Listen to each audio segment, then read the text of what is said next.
الله الرحمن الرحيم والمحصنات من النساء إلا ما ملكت أيمانكم كتاب الله عليكم وأحل لكم ما وراء ذلكم أن تبتغوا بأموالكم محصنين غير مسافحين فما استمتعتم به منهن فآتوهن أجورهن فريضة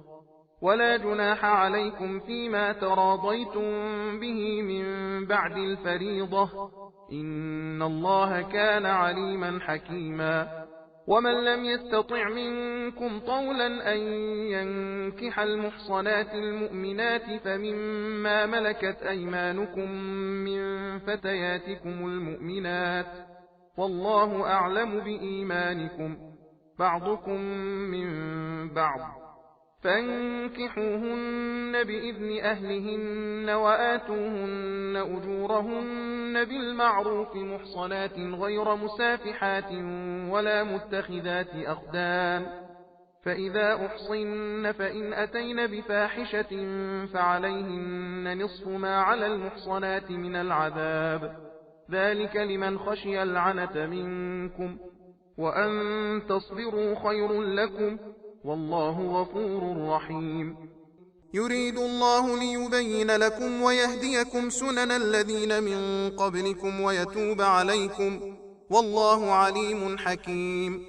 يتوب عليكم ويريد الذين يتبعون الشهوات أن تميلوا ميلا عظيما يريد الله أن يخفف عنكم وخلق الإنسان ضعيفا يا أيها الذين آمنوا لا تأكلوا أموالكم بينكم بالباطل إلا أن تكون تجارة عن تراض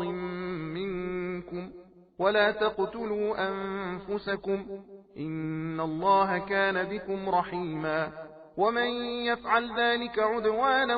وظلما فسوف نصليه نارا وكان ذلك على الله يسيرا إن تجتنبوا كبائر ما تنهون عنه نكفر عنكم سيئاتكم وندخلكم مدخلا كريما ولا تتمنوا ما فضل الله به بعضكم على بعض للرجال نصيب مما اكتسبوا وللنساء نصيب مما اكتسبن واسألوا الله من فضله إن الله كان بكل شيء عليما ولكل جعلنا موالي مما ترك الوالدان والأقربون والذين عقدت أيمانكم فآتوهم نصيبهم إن الله كان على كل شيء شهيدا الرجال قوامون على النساء بما فضل الله بعضهم على بعض وبما أنفقوا من أموالهم فالصالحات قانتات حافظات للغيب بما حفظ الله واللاتي تخافون نشوزهن فعظوهن واهجروهن في المضاجع واضربوهن فإن أطعنكم فلا تبغوا عليهن سبيلا إن الله كان عليا كبيرا وإن خفتم شقاق بينهما فابعثوا حكما من أهله وحكما من أهلها إن يريدا إصلاحا يوفق الله بينهما إن الله كان عليما خبيرا واعبدوا الله ولا تشركوا به شيئا وبالوالدين إحسانا وبذي القربى واليتامى والمساكين والجار ذي القربى والجار الجنب والصاحب بالجنب وابن السبيل وما ملكت أيمانكم إن الله لا يحب من كان مختالا فخورا الذين يبخلون ويأمرون الناس بالبخل ويكتمون ما آتاهم الله من فضله وأعتدنا للكافرين عذابا مهينا والذين ينفقون أموالهم رئاء الناس ولا يؤمنون بالله ولا باليوم الآخر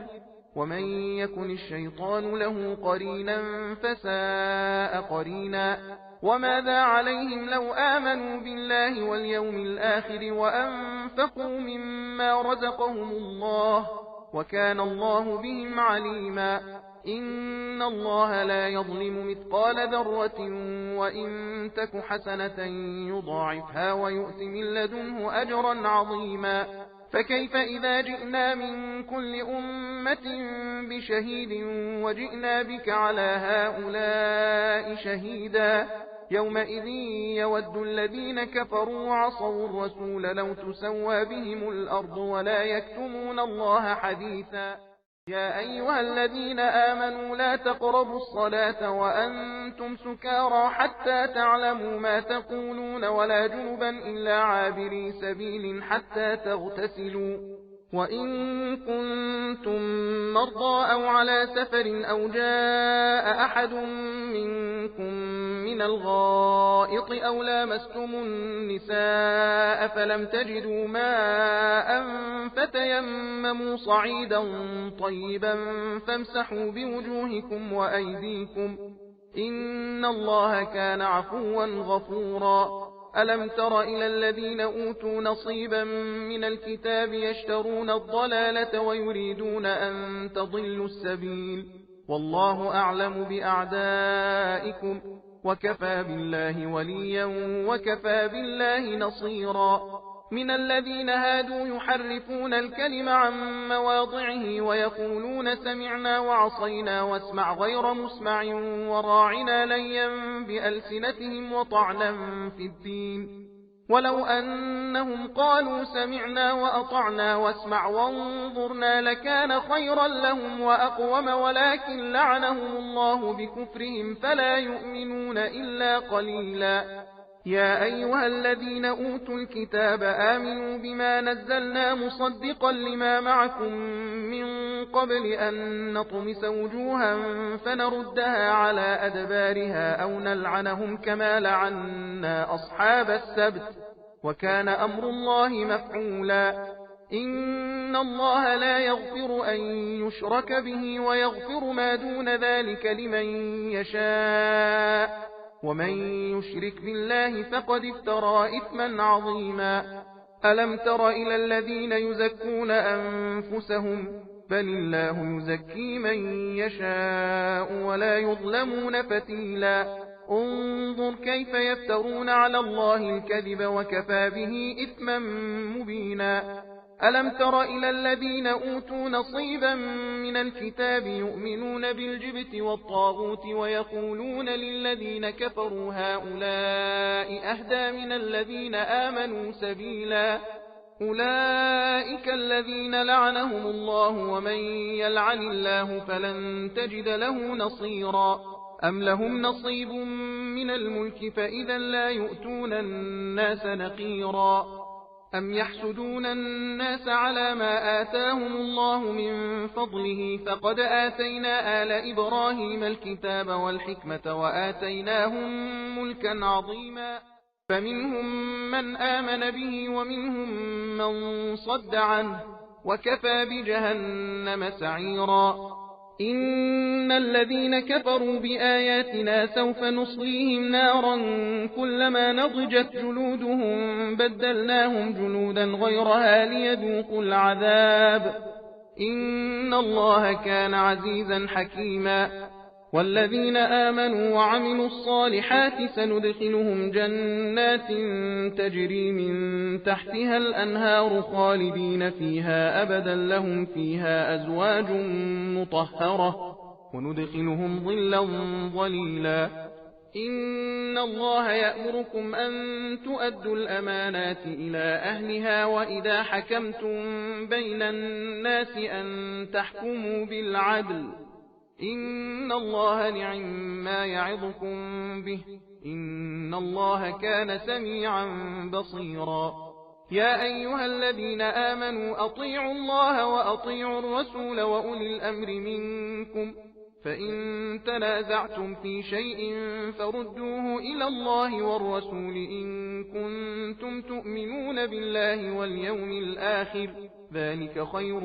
وأحسن تأويلا ألم تر إلى الذين يزعمون أنهم آمنوا بما أنزل إليك وما أنزل من قبلك يريدون أن يتحاكموا إلى الطاغوت وقد أمروا أن يكفروا به ويريد الشيطان أن يضلهم ضلالا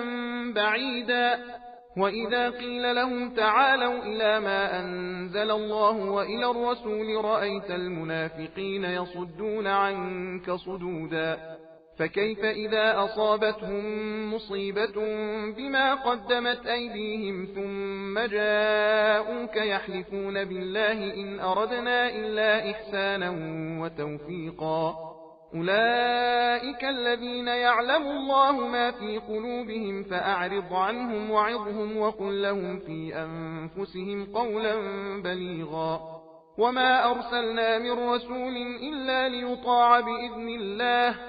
ولو أنهم إذ ظلموا أنفسهم جاءوك فاستغفروا الله واستغفر لهم الرسول لوجدوا الله توابا رحيما فلا وربك لا يؤمنون حتى يحكموك فيما شجر بينهم ثم لا يجدوا في أنفسهم حرجا مما قضيت ويسلموا تسليما ولو أنا كتبنا عليهم أن اقتلوا أنفسكم أو اخرجوا من دياركم ما فعلوه إلا قليل منهم ولو أنهم فعلوا ما يوعظون به لكان خيرا لهم وأشد تثبيتا وإذا لآتيناهم من لدنا أجرا عظيما ولهديناهم صراطا مستقيما ومن يطع الله والرسول فأولئك مع الذين أنعم الله عليهم من النبيين والصديقين والشهداء والصالحين وحسن أولئك رفيقا ذلك الفضل من الله وكفى بالله عليما يا أيها الذين آمنوا خذوا حذركم فانفروا ثبات أو انفروا جميعا وإن منكم لمن ليبطئن فإن أصابتكم مصيبة قال قد أنعم الله علي إذ لم أكن معهم شهيدا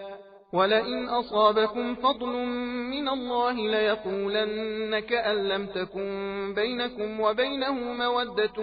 يا ليتني كنت معهم فأفوز فوزا عظيما فليقاتل في سبيل الله الذين يشرون الحياة الدنيا بالآخرة ومن يقاتل في سبيل الله فيقتل أو يغلب فسوف نؤتيه أجرا عظيما وما لكم لا تقاتلون في سبيل الله والمستضعفين من الرجال والنساء والولدان الذين يقولون ربنا أخرجنا من هذه القرية الظالم أهلها واجعل لنا من لدنك وليا واجعل لنا من لدنك نصيرا الذين آمنوا يقاتلون في سبيل الله والذين كفروا يقاتلون في سبيل الطاغوت فقاتلوا أولياء الشيطان إن كيد الشيطان كان ضعيفا ألم تر إلى الذين قيل لهم كفوا أيديكم وأقيموا الصلاة وآتوا الزكاة فلما كتب عليهم القتال إذا فريق منهم يخشون الناس كخشية الله أو أشد خشية وقالوا ربنا لم كتبت علينا القتال لولا أخرتنا إلى أجل قريب قل متاع الدنيا قليل والآخرة خير لمن اتقى ولا تظلمون فتيلا أينما تكونوا يدرككم الموت ولو كنتم في بروج مشيدة وإن تصبهم حسنة يقولوا هذه من عند الله وإن تصبهم سيئة يقولوا هذه من عندك قل كل من عند الله فما لهؤلاء القوم لا يكادون يفقهون حديثا ما أصابك من حسنة فمن الله وما أصابك من سيئة فمن نفسك وأرسلناك للناس رسولا وكفى بالله شهيدا من يطع الرسول فقد أطاع الله ومن تولى فما أرسلناك عليهم حفيظا ويقولون طاعة فإذا برزوا من عندك بيت طائفة منهم غير الذي تقول والله يكتب ما يبيتون فأعرض عنهم وتوكل على الله وكفى بالله وكيلا أفلا يتدبرون القرآن ولو كان من عند غير الله لوجدوا فيه اختلافا كثيرا وإذا جاءهم أمر من الأمن أو الخوف أذاعوا به ولو ردوه إلى الرسول وإلى أولي الأمر منهم لعلمه الذين يستنبطونه منهم ولولا فضل الله عليكم ورحمته لاتبعتم الشيطان إلا قليلا فقاتل في سبيل الله لا تكلف إلا نفسك وحرض المؤمنين عسى الله أن يكف بأس الذين كفروا والله أشد بأسا وأشد تنكيلا من يشفع شفاعة حسنة يكن له نصيب منها ومن يشفع شفاعة سيئة يكن له كفل منها وكان الله على كل شيء مقيتا وإذا حييتم بتحية فحيوا بأحسن منها أو ردوها إن الله كان على كل شيء حسيبا الله لا إله إلا هو ليجمعنكم إلى يوم القيامة لا ريب فيه ومن أصدق من الله حديثا فما لكم في المنافقين فئتين والله أركسهم بما كسبوا أتريدون أن تهدوا من أضل الله ومن يضلل الله فلن تجد له سبيلا ودوا لو تكفرون كما كفروا فتكونون سواء فلا تتخذوا منهم أولياء حتى يهاجروا في سبيل الله فإن تولوا فخذوهم وقتلوهم حيث وجدتموهم ولا تتخذوا منهم وليا ولا نصيرا إلا الذين يصلون إلى قوم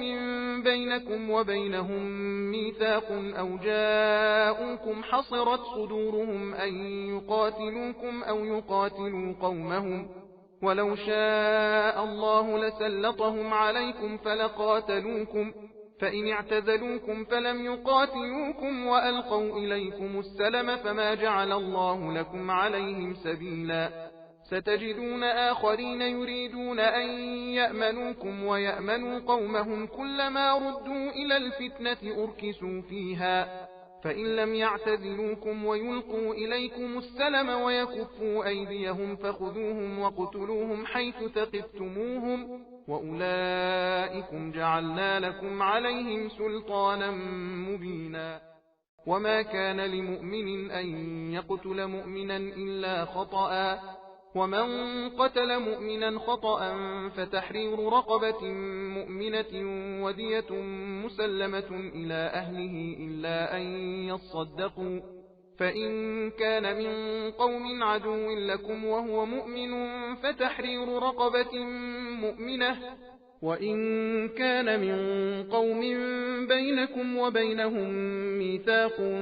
فدية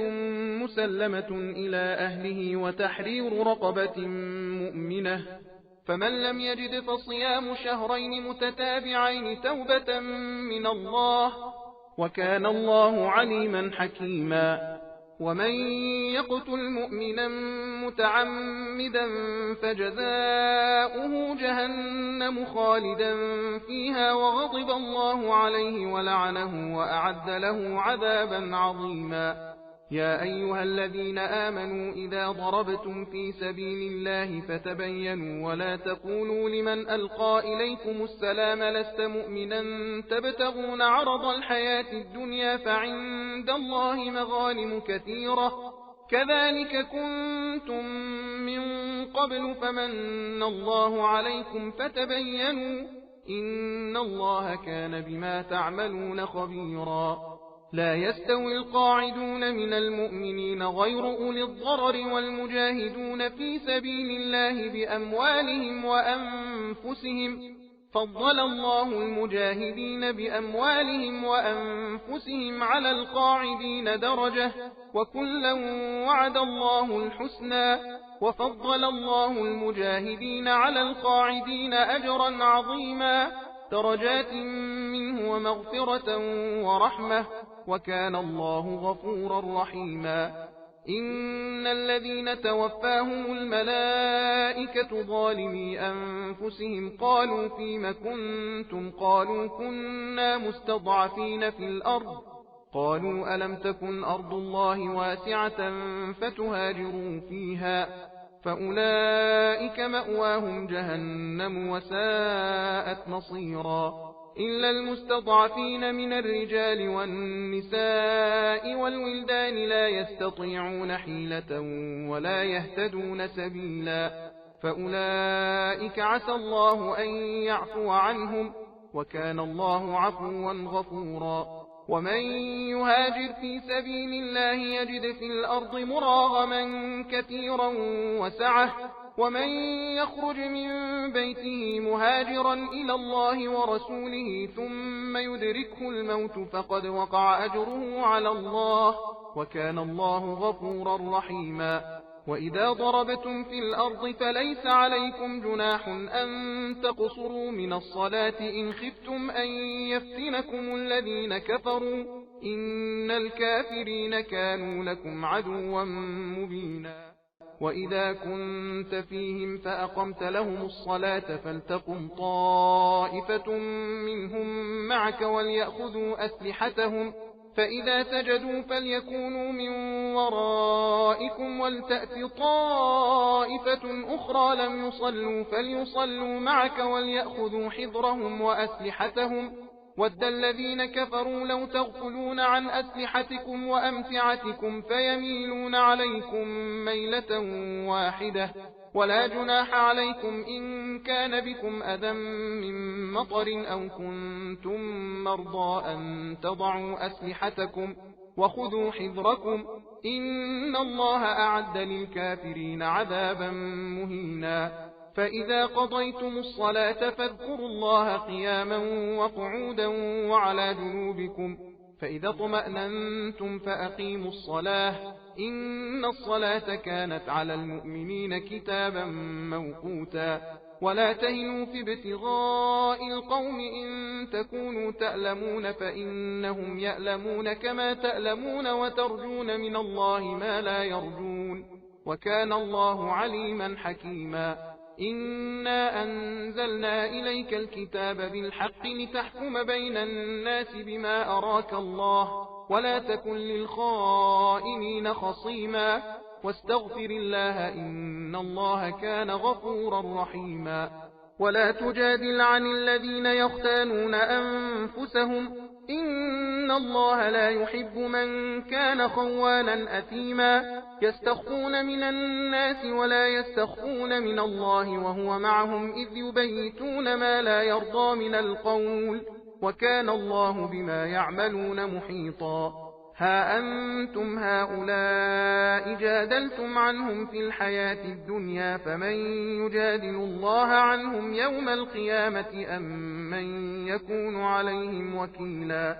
ومن يعمل سوءا أو يظلم نفسه ثم يستغفر الله يجد الله غفورا رحيما ومن يكسب إثما فإنما يكسبه على نفسه وكان الله عليما حكيما ومن يكسب خطيئة أو إثما ثم يرم به بريئا فقد احتمل بهتانا وإثما مبينا ولولا فضل الله عليك ورحمته لهمت طائفة منهم أن يضلوك وما يضلون إلا أنفسهم وما يضرونك من شيء وأنزل الله عليك الكتاب والحكمة وعلمك ما لم تكن تعلم وكان فضل الله عليك عظيما لا خير في كثير من نجواهم إلا من أمر بصدقة أو معروف أو إصلاح بين الناس ومن يفعل ذلك ابتغاء مرضات الله فسوف نؤتيه أجرا عظيما. ومن يشاقق الرسول من بعد ما تبين له الهدى ويتبع غير سبيل المؤمنين نوله ما تولى ونصله جهنم وساءت مصيرا. إن الله لا يغفر أن يشرك به ويغفر ما دون ذلك لمن يشاء، ومن يشرك بالله فقد ضل ضلالا بعيدا. إن يدعون من دونه إلا إناثا وإن يدعون إلا شيطانا مريدا لعنه الله وقال لأتخذن من عبادك نصيبا مفروضا ولأضلنهم ولأمنينهم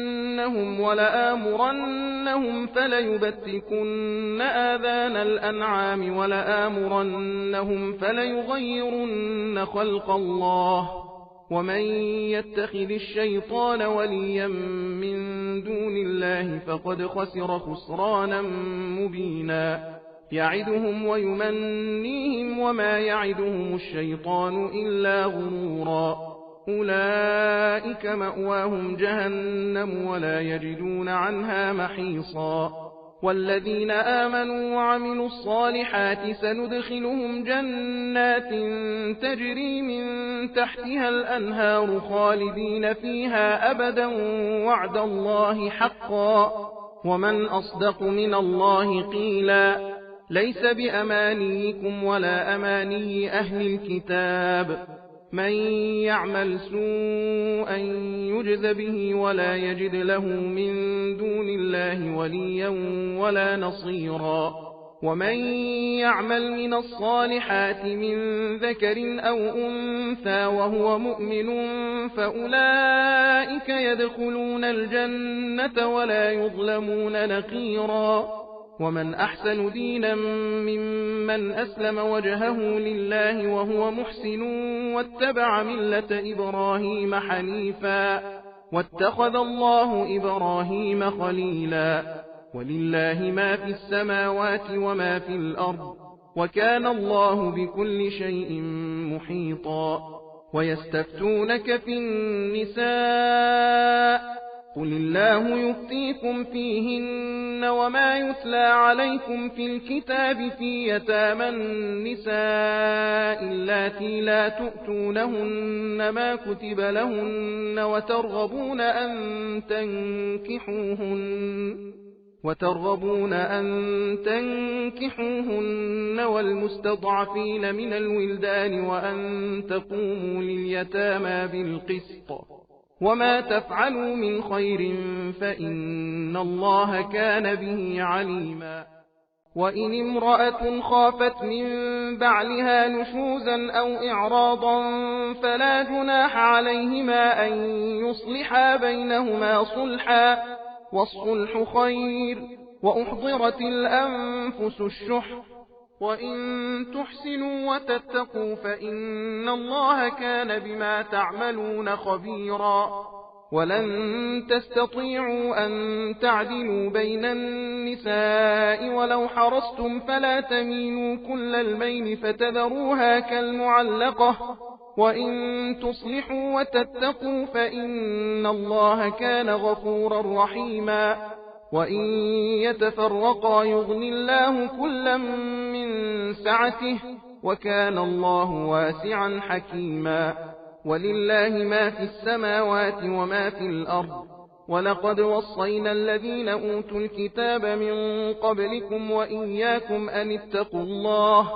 وإن تكفروا فإن لله ما في السماوات وما في الأرض وكان الله غنيا حميدا. ولله ما في السماوات وما في الأرض وكفى بالله وكيلا. إن